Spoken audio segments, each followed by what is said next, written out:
The borders of space and time have opened once again, and transmitting from the mountains of West Virginia, it's time once again for Let's Find Out with Diego. The universe is waiting for you. All systems go. On this episode of Let's Find Out, our guest's journey from a dream led her to share her stories of becoming a recognized name in the writing industry. Her work, whether it's a novel, an anthology piece, or a magazine contribution, is always brimming with creativity and known for her unique voice and engaging narratives. All this plus more. Please welcome author of the book, The House That Echoed Madness, Destiny Pifer. Destiny, my friend, welcome to Let's Find Out. Thank you for having me. Yeah, I mean, for sure. When I read part of your story and looked up information about your books, like, definitely had to have you on. And our good friend Adam Began, the historian and ghost hunter, he says, you know who would be good for your show? You got to talk to her because she's got some stories for you. I do, yeah. And, well, speaking of that, when we're talking about dreams and with your dreams leading you to share your stories, are we talking dreams as far as visions or dreams in a way of describing a goal to become a writer? Well, I think it's a little both. I mean, I've wanted to be a writer since I was 8 years old. However, when it comes to, actual dreams, that's actually where I've gotten a lot of my ideas from, because I sometimes have really strange, creepy dreams. So those, like, I wake up in the morning and I immediately write down what I dreamt. And sometimes I'm able to create a story out of it. And like me, if I don't write down something when I have a dream, I'm going to quickly forget about it. Are you able to remember these details, or are you writing them down as well? I try my best to write down every detail.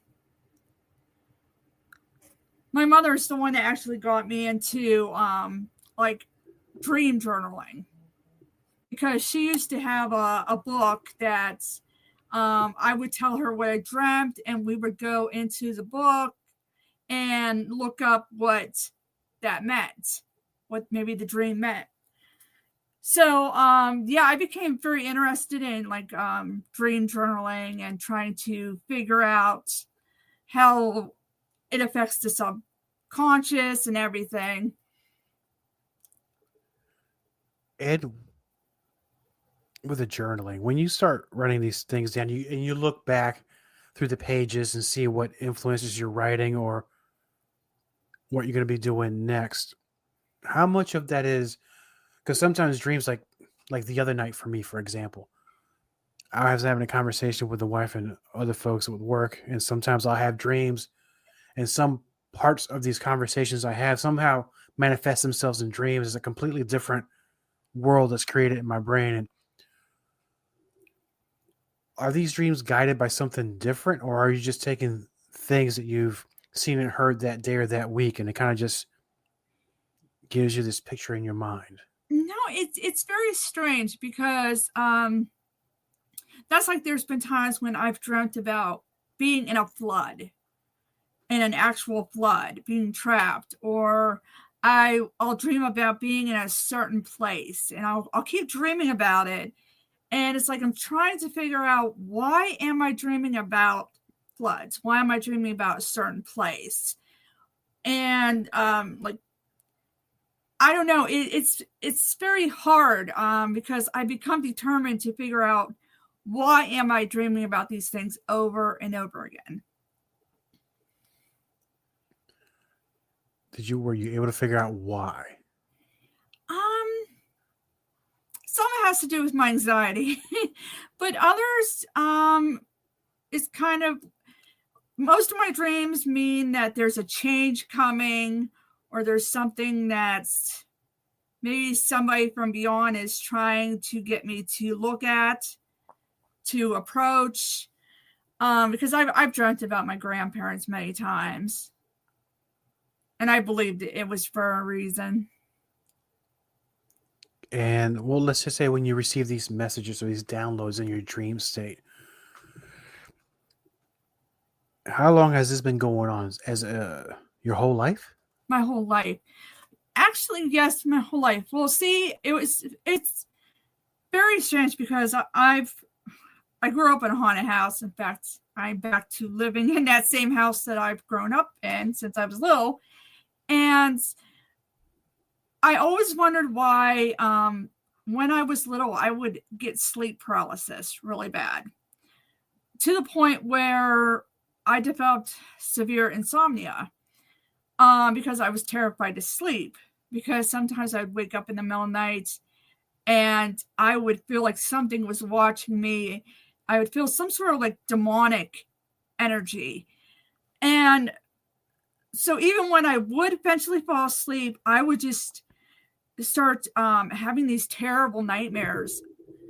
And I wasn't sure if it was because of my fear of what I couldn't see but I could feel was in my room with me, or if someone was trying to tell me something. So it's always been kind of a mystery of why I dream certain things. I remember when my mother and I were sleeping at my grandparents, her mother's place. And my mother and I slept in the same bed together. And that night, we both had the same exact dream that we were being decapitated. Oh, my word. Yes. We dreamt that there was a guy that had lived in that house. And we both had seen his ghost before, years ago when we were both younger. And we dreamt about that same man, decapitating us. And we both woke up in pure terror. We went down, we got my grandma, took her back to our house, and I never wanted to sleep there ever again. So it's very strange. I'm not sure exactly what that dream meant, but it was very odd that we dreamt the same exact thing. We were able to tell each other the exact details, and we matched them. Well, in the spirit of that same experience, was that the only time you've both dreamt the same thing, or have there been other occurrences? That's the only time we dreamt of the same thing. Because I don't think, even in my lifetime, I don't think I've ever shared the same dream with somebody else.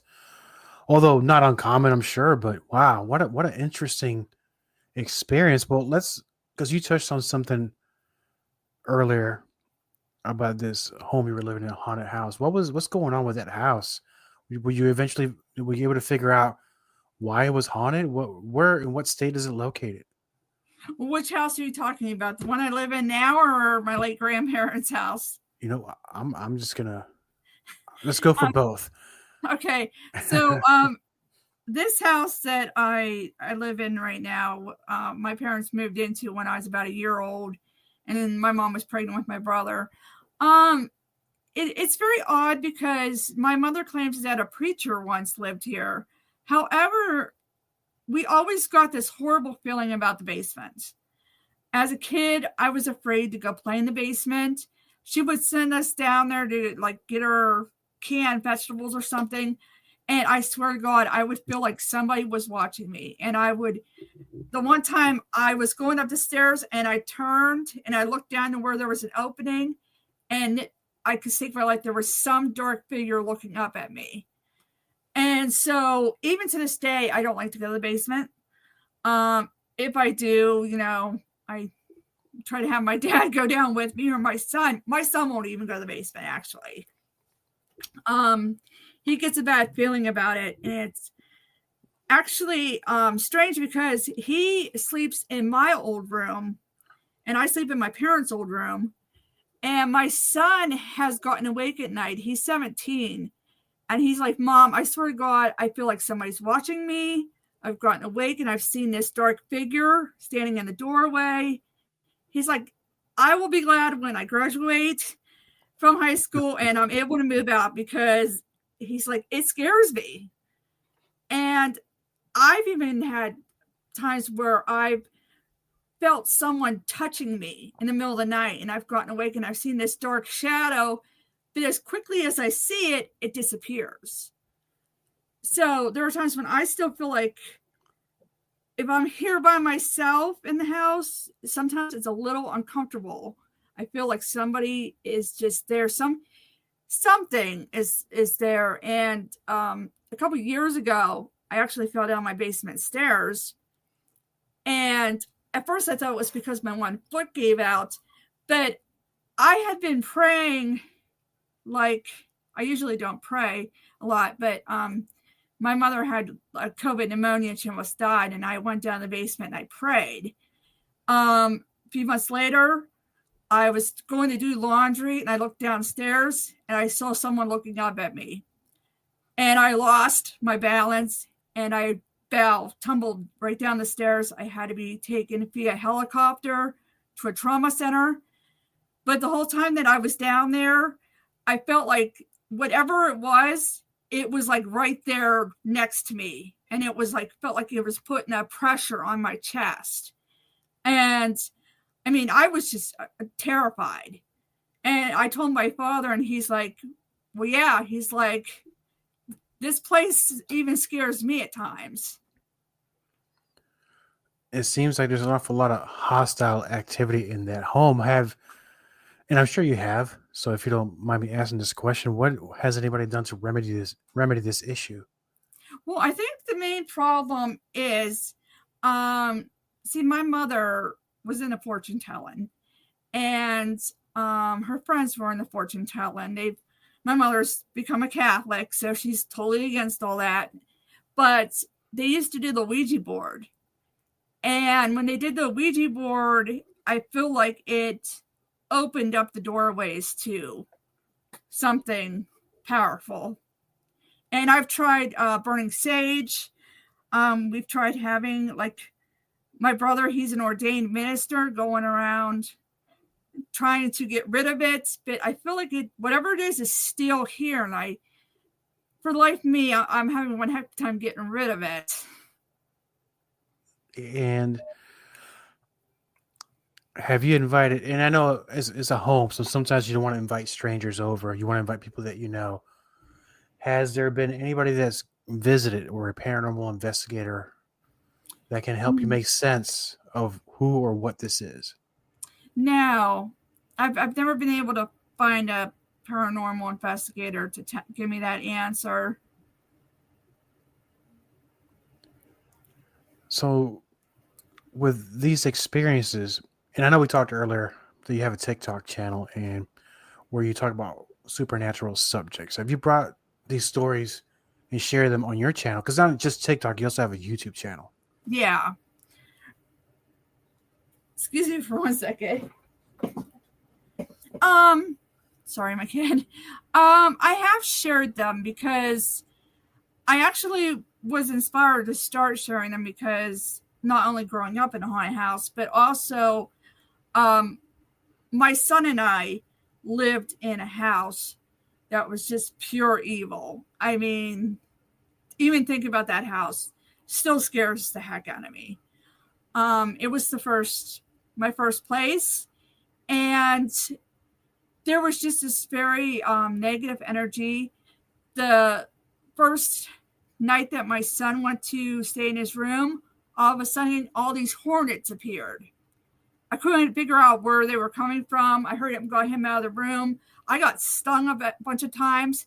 I could not find out where they had came from. They disappeared as quickly as they came. He got awake, screaming night after night, saying, "Mommy, there are all these strange, angry people surrounding my bed. They're scaring me." And I myself had gotten awake during the night and had seen like dark figures of people. I would see these strange people dressed from like a long time ago who just looked so angry, like they didn't want us there. And I mean, I was even afraid to stay there while he was in school, and I would be home from work. I was just terrified because I always would catch this black shadow watching me. I felt like I was being watched. One night I was taking a bath, and all of a sudden the lights went out. I tried getting out of the tub, put a towel on myself, and I literally felt something grab a hold of that towel and pull me literally back. I was trying to get to the door to open it because my son was crying. He was scared. And I literally felt like I was being attacked by something.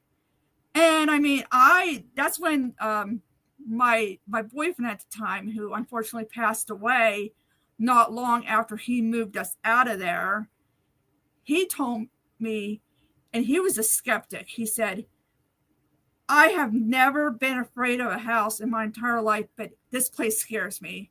You guys got to get out of here, because he said, while I was packing your things, I kept feeling like something was coming at me.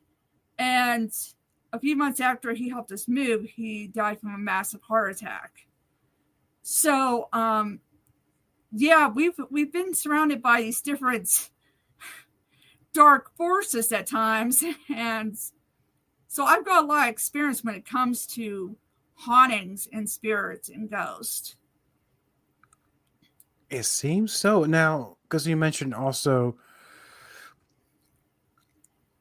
that there's been a history with these homes. Is there a family history with these types of encounters? Not just you, and he's talking about your mother as well, but anybody else in the family? Well, my late grandparents, they knew that my late grandmother knew that her house was haunted, but she said, I'm not afraid. She's like, I'm an old woman. I'm all crippled up. I pray to God every night. So, whatever's in here, I'm not afraid of it. So she wasn't afraid, but she was, aware that, there was something. And my mother said that when she was little, she refused to be left there by herself. And if she was left home by herself, she would go all the way across the pond to the dog, where the dogs were at. And she would sit up on the dog houses until her family came home, because that's how terrified she was, because she woke up one night and saw this noose hanging above her head. And when she got up to run out the door, that noose was literally following her. What? Yeah. It was like a noose, and when she turned on the light, it was gone. But she was always haunted by this dark figure of a man. And I was spending the night with my brother. He was asleep, and I woke up because I had to go to the bathroom, and there was this dark figure of a man standing down at the bottom of the bed. And I screamed for my grandparents, and my grandpa came running, turned on the light. There was nobody there. So we've never been able to determine who the spirit was, who this guy was, just that whoever he was, we believe that he was bad. Yes, especially with what he's chasing somebody with that noose around the house. No, just the first time I've ever heard of anything like that. Now, obviously some sort of family history here, and you haven't brought anybody over to try to explain what these things are. Now, is it going to get to a point where you may have to bring in somebody? Yeah, I've been trying to make connections with like local paranormal groups, and I hope that maybe, somebody bought my grandparents' house, so I'll never know. The one thing I do know is that my mother's old bedroom, there was, in her closet, there was some secret compartment, like some secret passage area, but she never opened it. She was so terrified that my grandfather, him and my great grandfather, went up and they looked inside of it. And when she came home from school, they had built over top of it. They took wood and built over it. So they refused to say what was there. Just that, whatever was in there shouldn't hurt her anymore. But I will always wonder, what did they find that made them so afraid that they just built over it? So there are a lot of different questions I have in regards to ghosts. Yes, because it might be worth digging more into this, because I'm not gonna say the odds, because sometimes these things do follow you from different home to home, but it's almost like you're playing the paranormal lottery. You're hitting the ticket each time. Yeah. Now, which brings me to the next, what we're here, because your latest book, The House That Echoed Madness. Yes. And this came out not long ago. I think was it in mid or late 2024? August 2024, yeah. So with what we just talked about here for the last few minutes and your experiences with the paranormal, how much of that went into this book? A lot of it went into it. Yeah, it took me 10 years to get it published. I wrote it back when my son was about 7-8 years old. I was working 2 jobs, working as a news reporter Monday through Friday, and then taking care of my mother on the weekends because she's got Parkinson's, and being a single mom.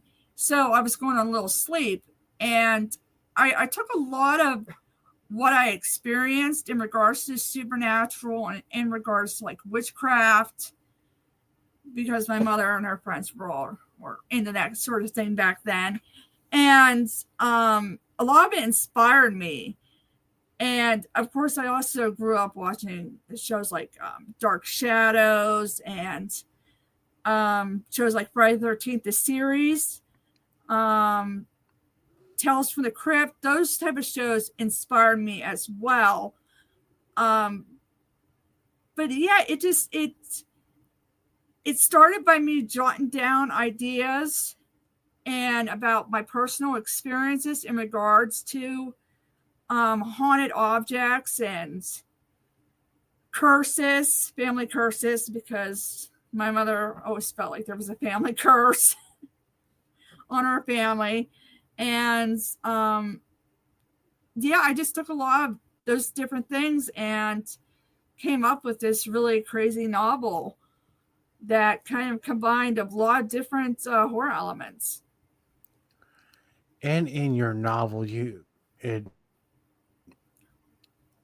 I don't want to butcher the last name, so we call it Temple Grange, right? Or is it Grange? Temple Grange. Okay, see, I was trying to get fancy with it. So let's talk about Temple. And I'm not going to give away too much of the book, but so Temple receives a mysterious letter from an aunt she can't remember. So who is Temple Grange, and what is this journey she's going through in this book? Temple's a young woman who's she never knew who her father was, barely can remember him.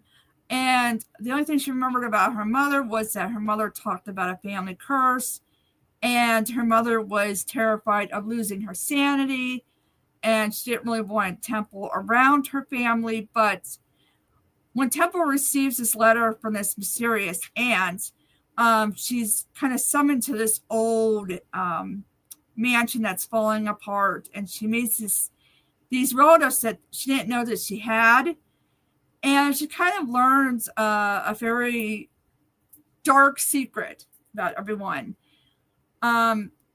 She finds her mother a mess. Her mother literally made a decision. There's 2 different decisions for this family, and neither one of them are good. And you mentioned that it took you about almost 10 years to get it published. But by that point, when it came time to publish it, how long was the book ready for? When was it done during that 10 years? It only took me like about a year to write it, and then a couple of months to edit it. But it was hard for me to find a publisher, because I feel like a lot of traditional publishers don't want to take a chance on someone new and unknown. And the publishing company that took a chance on me, I met them through different connections, and they're from the UK. So it kind of took somebody like an indie horror press in another country to look at my book and say, this is really good. We want to publish this. So yeah, there were so many times I felt like giving up. Because I had to set it aside, and I'm like, am I ever going to get this published? It's been my dream to get this published. I really want this story to be read.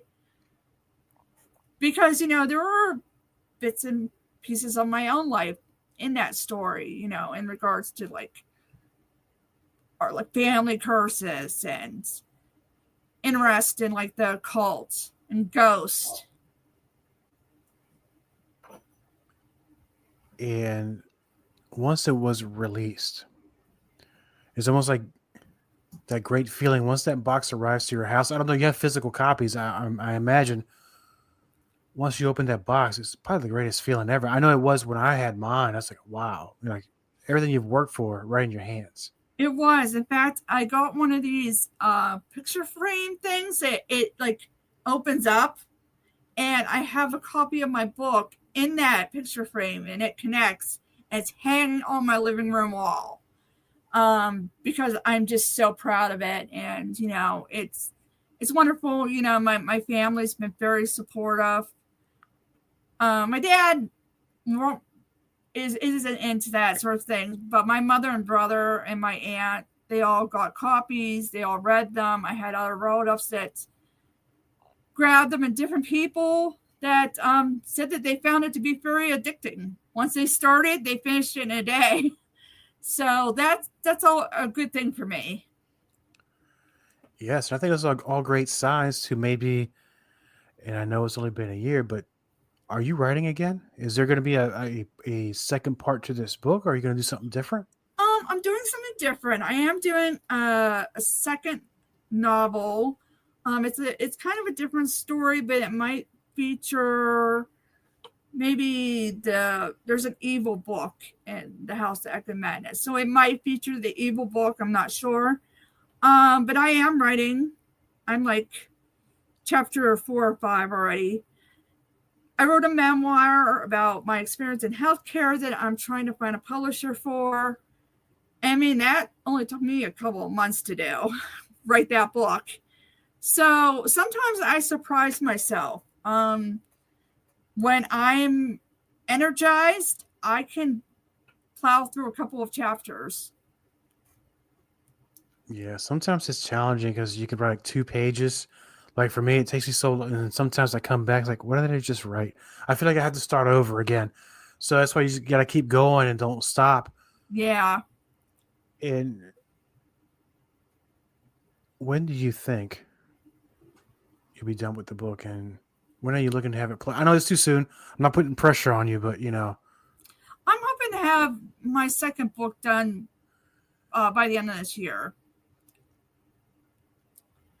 Because once I get into it, because right now it's been a challenge because I have certain friends that can you write us a story for our podcast? We'll give you about $50, $75 because you're such a good, because your stories get us the most hits.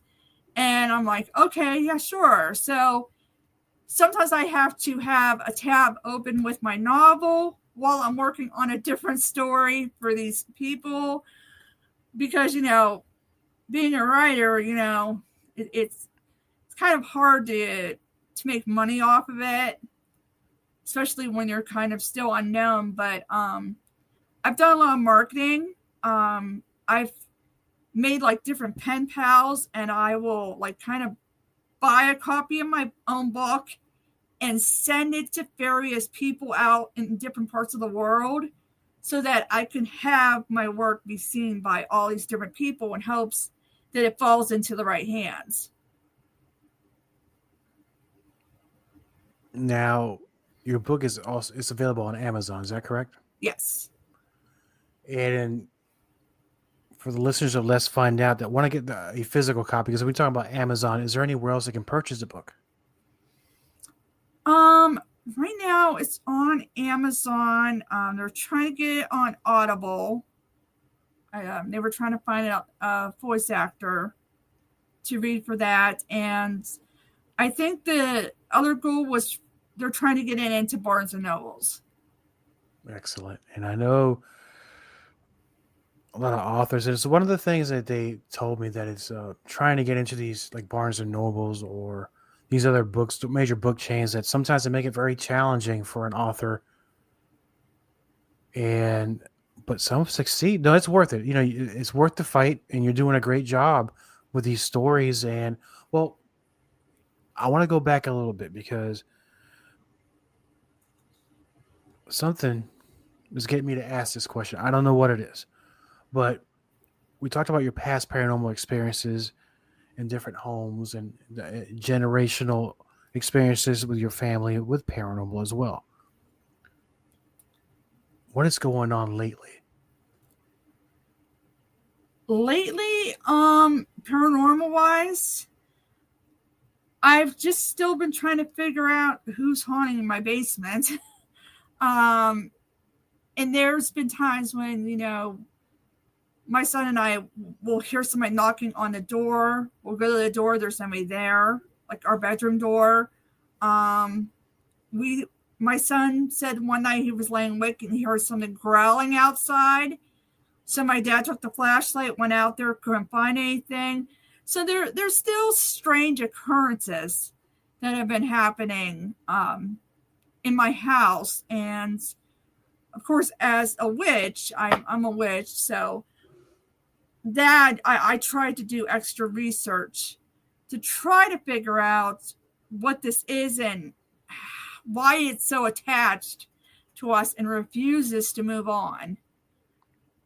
Because, I mean, I've burned sage, I've said prayers, it's like, go to the lights, and for a few days, things will be calm, but then all of a sudden, things will stir up again.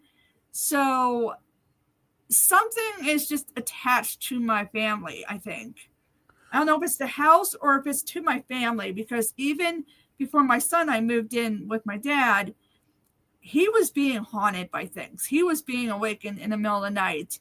And he said, you know, I've never been a big believer in the supernatural, but he said, I swear to God, there are times when this house scares me. There's something in this house that scares me. Yeah, you know, I'm thinking, I'm agreeing with you with the generational part. Something is attached to your family. Either is just an awful being, or it wants to tell you something, and it's not really doing a great job communicating. Now, are you using any type of equipment to try to communicate, or are you just relying on senses? Kind of relying on senses. I know back when I was little, my mother used to be able to do automatic writing. Unfortunately, with Parkinson's, she can't do that anymore. And I won't touch the Ouija board. No way will I touch the Ouija board. Too many freaky occurrences with that, you know, we witnessed. So, yeah, I mean, it's really hard trying to figure out how to find out what this is, because, you know, you don't want to, because when I was little, sometimes they would pull me in to use the Ouija board to act as a medium. And I would hear these horrible voices, and it's terrified me. I'm like, I don't want to be a medium. I don't want to be, you know, the gateway to this horrible being, because I mean, I would feel like somebody was shaking me. And it was after that moment, I didn't want to touch the Ouija board. I don't allow one in my house. And I don't know if maybe that, my mother and her friends thought it was entertainment, but for me, I don't know if it just allowed me to be kind of a magnet for these different spirits. Yeah, and it might be a thing where they think you're the best suited person to have that conversation with. I don't know. I'm just guessing at this point. Yeah, they said that I was able to decipher what the spirit was saying better, where they couldn't pick up because the planchette would be moving so quickly. But when they would use me, I was able to tell them exactly what the spirit was saying. But, you know, in the process, you know, it really tormented me, and I had horrible nightmares, and like I said, sleep paralysis, to the point where I was like going to school on like 2-3 hours of sleep. I mean, it was horrible. No, we all need our sleep because we can't work right or be creative when we write our books or do podcasts, with such little sleep. I guess it's part of the game sometimes where these things won't let you sleep. Now, yeah. And I was very young then. I mean, we did have a very frightening encounter with the Ouija board that actually, in a way, saved my brother's life. I was about 10 years old. He was about 8. And we went on a Girl Scout trip to Washington, D.C. And the Ouija board kept saying, don't go. Something bad is going to happen to Adam, my brother. And I just kept having this horrible feeling. I'm like, oh my God, Mom. And my mom was kind of freaked out. And that morning of the trip, I unplugged my nightlight. And right when we were about to leave, all the lights came on, including that nightlight that I had unplugged. And so we unplugged everything. We still went on the trip. The axle on the bus broke. So we had to take another bus. We ended up in this old art museum. And this really freaky looking guy, I swear to God, he kind of looked like an actual vampire. He was very handsome. He had gray hair slicked back, and he was all in black. And there was something very frightening about him. It terrified me. And he kept following us. And we went to turn around, and my brother was missing. And we looked over, and my brother was looking at this big painting, and that man was right up against my brother. And he looked like he was about to grab my brother. And at that moment, my parents and I, all three of us, screamed my brother's name, and that man literally vanished. I was just going to ask, was this a flesh and blood person? Because I'm envisioning. He literally vanished. Because we contacted security. They couldn't find anyone fitting that subscription. They couldn't even find him on camera. But for the rest of the day, my brother was very, very sick. And it was kind of after that moment that my brother's always had a lot of bad things happen to him, a lot of bad luck. But my dad, I remember him telling my grandparents, he's like, I am a skeptic, but he said, I swear to God, that man looked like a vampire, and he looked like he was about to grab Adam. So that has always haunted us to this very day. Yeah, because that one, it did give me vampire vibes on that one. But it was like something shouted at us. It was like, it said, where's Adam? Turn around right now. And all three of us heard the same exact voice, and we turned at the same time and saw that guy. That's amazing. That experience has always haunted me to this very day. And you can still picture what this thing looks like in your mind. I can still see him. He was just so pale, and he had gray hair. He was handsome, but at the same time, we got the sense that he was evil.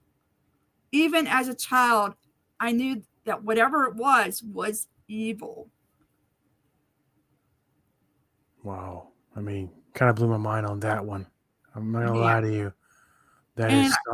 Yeah, I sometimes wonder if that's when my brother became an ordained minister, and he reads the Bible every single day, because I think that he is still haunted by that moment as well. Sure. For somebody who would experience something like that, it would haunt anybody, of course. Yeah.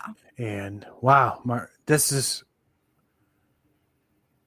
went an interesting route. No, I love what you're saying, and I'm sorry that your brother had to go through that experience in your family, but it seems that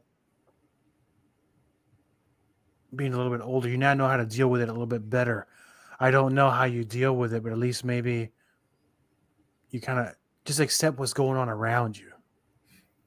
Yeah, it kind of made me a helicopter parent, because when it came to my own son, when he started seeing things, it's like, oh my God, I got to figure out how to protect my baby. You know, I don't want him to experience the same amount of fear that I went through. Because I remember getting awake in the middle of the night and looking up at my window and seeing this demonic face looking at me, watching me. And I remember screaming, and my dad came running with my mother behind him, and they turned on the light and there was nothing there. And they're like, there's nothing there. But I could stake my life. There was this demonic face looking at me. Do you think maybe, I'm throwing this theory out there, that it might be the same entity just taking different forms? I've often wondered about that. Yeah, because that's just what I'm getting, because it seems to change its form, the way it looks like. But I think you saw its true form when it was next to your brother. I think that's the real deal. Yeah. And I know the house that my mother and brother live in, which we'd all had lived in together for a while, but now my brother and my mother just live there. We've experienced a lot of poltergeist activity in that house. My mother said she would just wake up and start feeling like she was freezing to death. Like there was somebody watching her. We were in the kitchen, and all of a sudden this knife literally came out of the block and went right on the floor in front of us with the point down. And I was freaked out. And we went to leave the kitchen, and my mother has these big angel portraits hanging in her living room and these crucifixes everywhere. And no lie, this angel portrait literally fell off the wall. And so did the crucifix. It fell off the wall and it broke. And so there's some sort of poltergeist activity that they're dealing with. Of course, they said that they just try to ignore it. Me, when I have to go take care of her, I hate it because I can feel this horrible negative energy in that house. Yeah, I think we're long overdue to take care of this issue, my friend. Yes, I know. Oh my gosh. But we talked about your book being available on Amazon, The House That Echoed Madness, and I'm sure we discussed it earlier. Can you tell us the names of both your TikTok and your YouTube channel, and how often do you release things so that way the listeners of Let's Find Out can check out your content? Well, I go by Tales from Destiny's Lair on both of them. I try to upload as much as I can. Sometimes I go to graveyards and I maybe give a history lesson, but there have been times when I've talked about different houses that, I experienced paranormal stuff in, even though the people that, lived there said, well, I never saw anything. I mean, the one house has been abandoned for many, many years because nobody will stay in there very long. They say it's that terrifying. So, I've been going out to like old graveyards, and trying to dig up the history of different places. And I try to upload when I can. I think I have 230 subscribers on TikTok. That's not much, but it's a start. And my son and I kind of do it together. So. Excellent. And as soon as we're done with this interview, I'm going to go ahead and subscribe to your YouTube channel. And I'm definitely going to watch your videos. And I really like to thank you for being on the show. This has been a great conversation. And I'm willing to bet that was only 5% or 10% of the story. I'd love to have you back later this year, because I know you'll have more to tell. And hopefully, if something happens between now and then, hopefully it's not all negative, and we could talk about it on the show. Yeah, that would be great. I would love that. Thank you, my friend. Copyright Diego the Podcaster. All content for Let's Find Out is the property of Diego the Podcaster and is served directly from our servers with no modification, redirects, or rehosting. All celebrity impersonators are paid performers. The impersonated celebrities do not endorse or promote any views or opinions expressed by our guests, Diego the Podcaster, or Let's Find Out. The information shared on Let's Find Out with Diego is provided on an as-is basis, with no guarantees of completeness, accuracy, usefulness, or timeliness.